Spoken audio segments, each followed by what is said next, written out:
හොඳට මේ පැත්ත බලන්න. hand pencil ඔක්කොම පැත්තකින් තියලා බලන්න. Letter writing. Today we are going to discuss about letter writing. Letter writing. What's mean letter writing, my dear? මොනවද මේ letter writing කියන්නේ? Letters. ඔයගොල්ලෝ හොඳට දාන්න කතන්දරයක් letter writing. What are those? මොනවද letter writing? හරිද? view. සෑහෙන කවුරුද කරනවනේ. හරි. එතකොට මේ letters කියන ගන්නකොට letter writing there are two kinds of letters. අපිට letters වර්ග දෙකක් තමයි තියෙන්නේ. ඔය දෙකෙන් එහාට තව එකක් තියෙනවා. ඒක ඔයගොල්ලන්ට දැනෙන්නේ නැහැ ඒ level මට්ටමේ. එකක් තමයි informal letters තමයි. The second one is formal letters or official letters. Formal, official. Other one is business letters. මේක අපේ category එකට දැම්ම යන්නේ ඒ වලට එක තියෙන්නේ. හරි.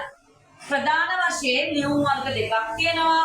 පෞද්ගලික ලිපි සහ රාජකාරී ලිපි කියලා. එතකොට මම අද මේන් ફોකස් එක වලට මුලින්ම කරන්නේ how to write an informal letter. කොහොමද අපි පෞද්ගලික ලිපියක් ලියන්නේ කියලා. සාමාන්‍යයෙන් මේ පෞද්ගලික ලිපිය informal letter එකේ diagram එක ගොඩාක්ම සමාන ඊමේල් එකකට. පෞද්ගලික ඊමේල් එකයි පෞද්ගලික ලිපියයි දෙක අතර බොහොම සමානත්ව සිමිලර් එකක් තියෙනවා. හරි.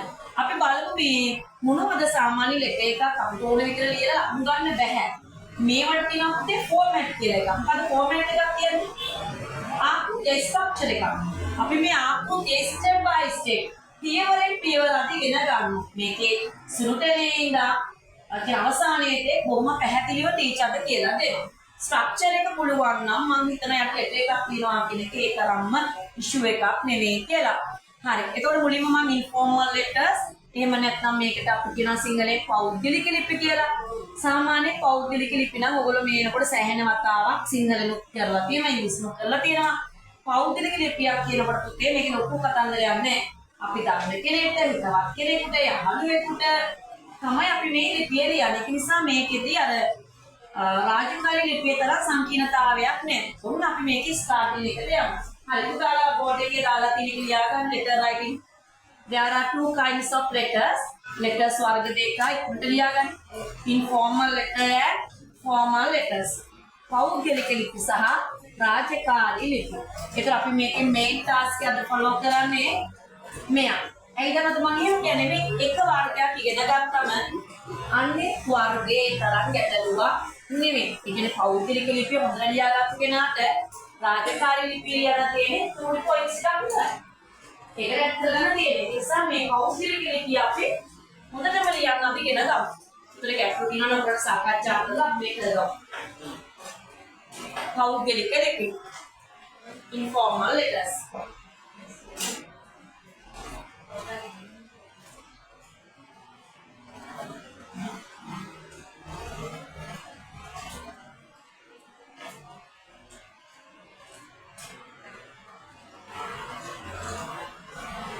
Write it fast, we will learn.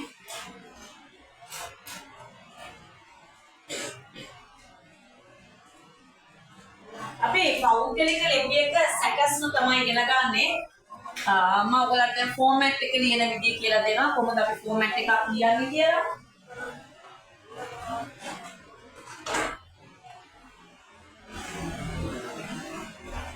මේ පොඩ්ඩක් මේ ෆෝමැට් එකේ ළමයි හොඳට මතක තියාගන්න පොඩි තියෙනවා rules ටිකක් අපිට follow up කරන්න. එහෙම නැත්නම් අනුගමනය කරන්න.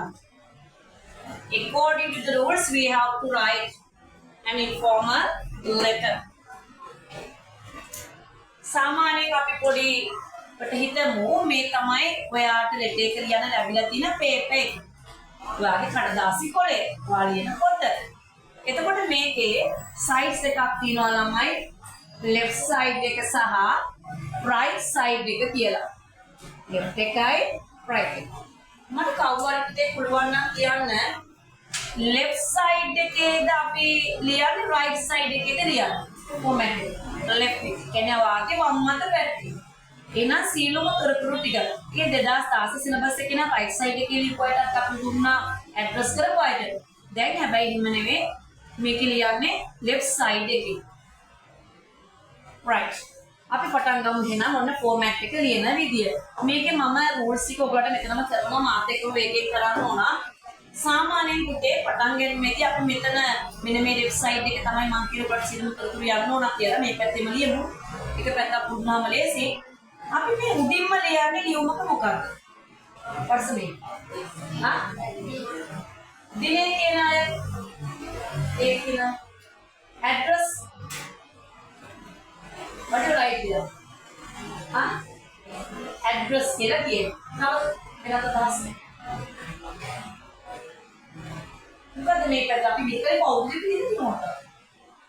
Address. කාගේ address එකද අපි ලියන්නේ? හා? ඔව් මෙන්න මෙහෙම දෙයක් තියෙනවා. හරි. අපිට address එක සහ date එක පුෂ් එක ගන්න. මෙන්න මෙතන මුලින්ම පුතේ අපි ලියන කාරණේ තමයි senders address. senders address කියන්නේ මම නම් මේ ලිපි ලියන්නේ මගේ ලිපි. I am writing this letter so I have to write my address here. මම ලිපිය ලියනවා නම් මගේ ලිපිනේ. දැන් මෙතන මම යවන්නාගේකට ලබන්නාගේට ලියුවොත් හරිද? ඒක ලියන්නේ කොහෙද අපි ලබන්නාගේට? ලියුවා. මගේ ලියලා හරිද මට මේ ආපහු වෙන්නේ. ඒක නිසා අපි ලියන්නේ කාගේද? ලබන්නාගේ ලිපිය ලියන්නේ ලියුම් කරෙන්න අපිට. එහෙනම් මෙතන ලියන්නේ මම නම් මගේ ඇඩ්‍රස් එක. ඊළඟ 94 95 උඩුවල එක දිගට ලබු දුන්නා. මේ ඇඩ්‍රස් එක නිවැරදිව ලියනවා. ඇඩ්‍රස් එක නිවැරදිව ලියනකොට ලබු දුන්න ඇඩ්‍රස් එක ලියා ගන්න බැරි ළමයි උන්න මම කියලා දෙන ඇඩ්‍රස් එක අපි ලියන විදිය. උඩට අහගන්න කවුරු ලියන්න යන්න එපා. ඒකට අපි ඇඩ්‍රස් එක ලියන්නේ මෙතන මම නම් ලියන්නේ ඔන්න මගේ ඇඩ්‍රස් එක මම මෙතනින් ලියනවා. හරි. ඒක ලියන විදිය බලන්න. number සාමාන්‍යයෙන් ඕනම ගෙදරක අංකයක් තියෙනවා. number 24 upon මෙන්න මේ ඇලියට කියනවා අපි upon කියලා. how say my dear? මේක කියවන්න පුදුලේ ගොඩක් වැඩි දෙයක් තමයි ලිපිණයක් කියවන එක තේරෙන්නේ නැහැ. මේ ඇලියට කියන්නේ ස්ට්‍රෝක් කියලා කියන්න බෑ. number 24 upon 2 24න් දෙක. හැමතිස්සම පුතේ මෙන්න මේ කමාවකින් තමයි ඔයාගේ ලිපිනේ සාක්ෂාත් කරගන්න යන්නේ. වෙනවද ඔයගලන්ට can you see? මුලින්ම අපි අංකය ලියුවා number 24. තව රූල් එකක් තියෙනවා when you write your address you have writing on alignment. මේක alignment එක හරිය කෙලින්ම ලියන්න ඕන. Delkanda road. බලන්නකෝ ටීචර් මේක පළවෙනි අකුර කැපිටල් කරපු විදිය. Delkanda road. උනායකමාව. Delkanda road. අපි දෙමු ඇඩ්‍රස් එක උඩහමුල්ල. උඩහමුල්ල සාමාන්‍යයෙන් ගෙදරක ඇඩ්‍රස් එක ලියනකොට මේ විදිහට විවිධාකාර පාර එනවා, නිවසේ අංක එනවා, ඒ කියන්නේ ඒකේ ගම එනවා, ඊළඟට එනවා නගරේ, ප්‍රධාන නගරේ, නුගේගොඩ.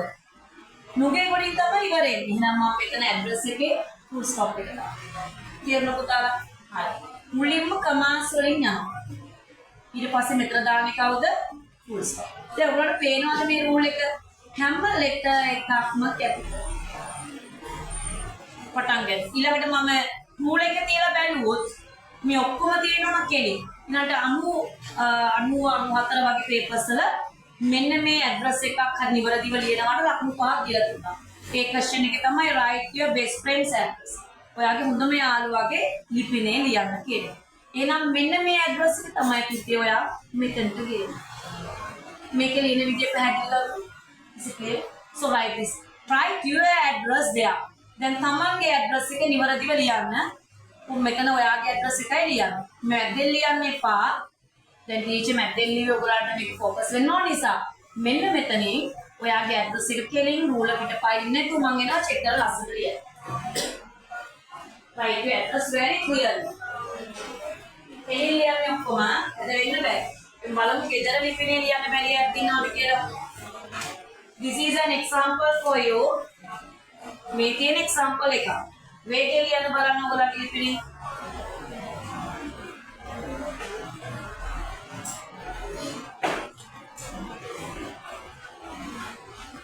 Very fast mind. විනාඩියක ලියන්න ඔයගොල්ලන්ගේ ලිපිනේ. කමාස් වලින් අවසානය කරලා අන්තිමට ඒක සික්ලයකට යනකොට ෆුල් ස්ටොප් එකක් දෙන්න. හැබැයි ඔයිට වඩා වෙනස් රිටර්න් ඇඩ්‍රස් එකක් දෙනකොට තියෙනවා පෝස්ට් කෝඩ් එකක්. අපි ලංකාවේ නම් ලියන්නේ ඊළඟට පෝස්ට් කෝඩ් එකක් තියෙනවා. SWI OPT ඔය පෝස්ට්. හැබැයි සංකේත අංකයක්. ඒක දැන් මෙතන නැහැ. ඉන්නරියන්නේ.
ROAD space බලන්න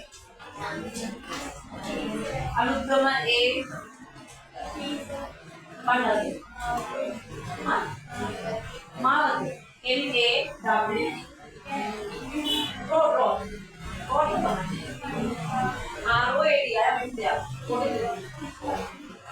මෛත්‍රී මාපේ MAI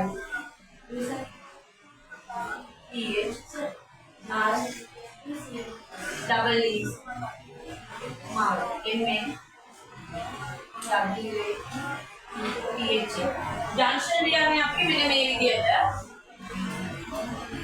जंक्शन मेरी खान दिया जंक्शन right man इधर हम क्या करना क्लियर किया ला address के लिए नहीं दिया now you are going to write a date ये ना पुते डेंग होया दिने लिए ना දිනේ කියන්නේ අනිවාර්යයෙන්ම මතක තියාගන්න එක වැදගත් මංගයා ෆෝමැට් එක සමහර අය මේ සෙන්ඩර් සර්විස් උඩින් ටේක් එක ලියන එක ලොකු ඉෂුව එකක් නෑ ඒක ලක්කට තරම් ප්‍රශ්නයක් නෙමෙයි හරියට අපි දිනේ ලියනකොට මෙතන උඩින්ම ලියන්න අපේ ගැටවක් කරගන්න එපා ඔයගොල්ලෝ හොඳට මතක තියාගන්න ඔක්කොම පුතාලා දිනේ ලියන වර්ග ක්‍රම දෙකක් තියෙනවා එකක් තමයි සිංහල ක්‍රමයට දිනේ ලියන්න පුළුවන් අනිත් ක්‍රමය තමයි ඉංග්‍රීසි ක්‍රමයට සිංහල ක්‍රමයට දිනේ ලියනවා නම් මෙන්න මේ ආකාරයෙන් එන්නේ date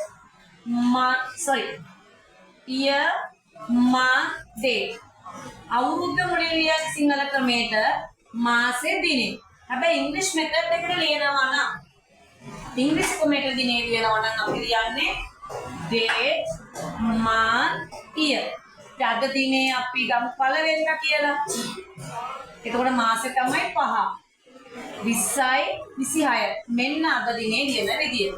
write your date here. ඔයාගේ date එක ලියාගන්න. පුලක් අරින්න ඕන. මෙතන පොඩි ස්පේස් එකක් තියන්න. ලොකු ස්පේස් එකක් අවශ්‍ය නැහැ. පුලක් කරලා ලියන්න. day month year. දිනය මාසය අවුරුද්ද. හැබැයි ඔයගොල්ලෝ මතක තියාගන්න මේ සියල්ලම එක පේජ් තියෙන්න ඕන. ඒක තමයි වැදගත්ම කාරණේ. ඔයාලිනේ හැම ලයින් එකක්ම එකම විදියට ලයින් වෙන්න ඕන. right hari ඔන්න අද දිනෙත් අපි ලියුවා දැන් කතන්දරේ තමයි පුතේ salutation what is salutation there ආමන්ත්‍රණය අපි කෙනෙක්ව මොකද මේක පෞද්ගලික ලිපියක් ආමන්ත්‍රණය කරන dear නාලිකා dear සරෝජා එහෙනම් අපිට dear කියලා මෙන්න මෙහෙම පොඩි කමාවක් දාලා යාට ආමන්ත්‍රණයක් salutation එකක් කරන්න salutation our next point is salutation දාගන්න salutation කියන්නේ ආමන්ත්‍රණය example එකක් එකම දාගන්න ඒක ප්‍රශ්න එකක් එන්නේ නැති වෙයි salutation ආමන්ත්‍රණය dear uncle dear mom dear papa වගේ ඔයගලන්ට ඕන කෙනෙක්ව ආමන්ත්‍රණය කරන්න පුළුවන් ඔන්න අපි දැන් ලෙටර් එකේ මූලාරම්භයට එන නැත්නම් ලෙටර් එක පටන් ගන්න හදන්නේ. සාමාන්‍යයෙන් මේක පෞද්ගලික ලිපියක් නිසා උදලා ගන්න දරුවනේ අපි ලියන හිතවත් කෙනෙක් අපේ ෆැමිලි මෙම්බර් කෙනෙක්ට වෙන්න පුළුවන් අපේ කසින් කෙනෙක්ට වෙන්න පුළුවන්. ඒක නිසා හොඳට මතක තියාගන්න ඕගොල්ලෝ අපිට යාගේ සැප දුක් විමසන්න පුළුවන්. එයාගේ ආගේ තොරතුරු ඒ සියල්ල අපිට විමසන්න තමයි ඉන්ට්‍රොඩක්ෂන් එක තියෙන්නේ. ඉන්ට්‍රොඩක්ෂන් එකපාර අපේ මේන් පොයින්ට් එකට එන්නේ නැහැ. අපි යනවා ඉන්ට්‍රොඩක්ෂන් එකට. ඉන්ට්‍රොඩක්ෂන් කියන්නේ හැඳින්වීම. ඔන්න මම හැඳින්වීම පටන් ගන්න විදිහ මම හිතන මේක පුතාලා කටපාඩම් කරගත්තත් වැරද්දක් නැහැ කියලා. How are you getting on? ඔයගොල්ලෝ වෙනදා ලියනවානේ how are you I am fine thank you කියලා ඒක වැරදි. ඒක ලියන්න එපා. ඒක ඇත්තම වැදගත් නැහැ. How are you getting on? කොහොමද ඔයාගේ සැප සනීප? How are you getting on? මෙන්න පළවෙනි ලයින් එක. සැප දුක් අහන විදිය. How to ask my dear? How are you පාඩම් කරගන්න. How are you getting on? මම හොඳින් ඉන්නවා. I am fine. මේකට මම ලියනවා I am keeping well. මම හොඳින් ඉන්නේ. I am keeping well. මම සනීපෙන් ඉන්නවා. මේ ලයින්ස් එකම පුළුවන් නම් කටපාඩම් කරගන්න. How are you getting on? I am keeping well. What about your family members? කොහොමද ඔයාගේ පවුලේ සමාජිකයින්ට? What about your mother? අපිට මේ විදිහට අහන්න පුළුවන්. අයි මොකද ඉන්ට්‍රොඩක්ෂන් එකකට අපි වචන 20කට 30ක විතර පොඩි ප්‍රමාණයක් ලියා ගන්න ඕනනේ. What about your family members? මොකද ඔයාගේ පවුලේ සමාජිකයින්ට? What are you doing these days? මොනවද ඔයා මේ දවස්වල කරන්නේ? What are you doing these days? ඔයා මොනවද මේ දවස්වල කරන්නේ? What are you doing? දැන් මම ලියන්නේ ඉන්ට්‍රොඩක්ෂන් එක හැඳින්වීම. එකපාර මම මේ ලෙටර් එකේ ලියන ප්‍රධාන කාරණේට එන්නේ නැහැ. මම ඊට අමතරව හැඳින්වීමක් කරනවා. මොකද අපිට සාමාන්‍ය වචන 100ක් විතර ලියන්නත් වෙනවනේ. What are you doing these days? ඔයා මොනවද මේ දවස්වල කරන්නේ? ඔන්න මම ගැන කියනවා. I am following a diploma in English. මම මේ දවස්වල ඉංග්‍රීසි ඩිප්ලෝමා එකක් ෆලෝ කරනවා. ඔන්න මම මගේ ඉන්ස්ට්‍රක්ෂන් එක යන දුන්නා. මගේ හැඳින්වීම. මම මේ දවස්වල කොහොමද ඉන්නේ? ඊළඟට මම මොනවද කරන්නේ කියලා. That is introduction my right. හරි ලියා ගන්න ඔක්කොම පුතාලා introduction එක හැඳින්වීම. වේගෙන් ලියන්න. Because now you are writing it as solo activity. අපි solo activity එකක් විදිහට තමයි මෙතන වඩා විදිහට මේක යනවා. දැන් මම හිතන්නේ ඔයාලට පැහැදිලි පළවෙනි කාරණේ කොහොමද ලියන්නේ කියලා. Introduction, write the introduction. ඔන්න මම ලියුමේ පළවෙනි අංගේ ප්‍රධාන අංගේ my first method. පළවෙනි අංගේ වචන මම හිතන්නේ 20 25 විතර කොටසක් ලියාගත්ත මේ ටික ලිව්වා. ඔයාලට එතන ලකුණු දෙක තුනක් ඕ ඇවිල්ලා introduction දෙන්නේ. Write fast. හැඳින්වීම. පුතේ ඔයාලට පේනවද මේ හැම ලයින් එකක්ම කෙලින් ලියන්න ඕනේ. ඇදෙට ලියන්න බෑ. ඔක්කොමලා එකම සයිඩ් එක එකම විදිහට යන්න. ඒක තමයි ආගේ ලෙටර් එක ඔරිජිනල් කතියක් එහෙම නැත්නම් නිවැරදි ක්‍රමයකට තියෙන්නේ. Right introduction. How are you getting on? I am keeping well. What about your family members? What are you doing these days? I am following a diploma in English. What a chance they are clear for what we can write. Berarti mama mera masih silang karena what?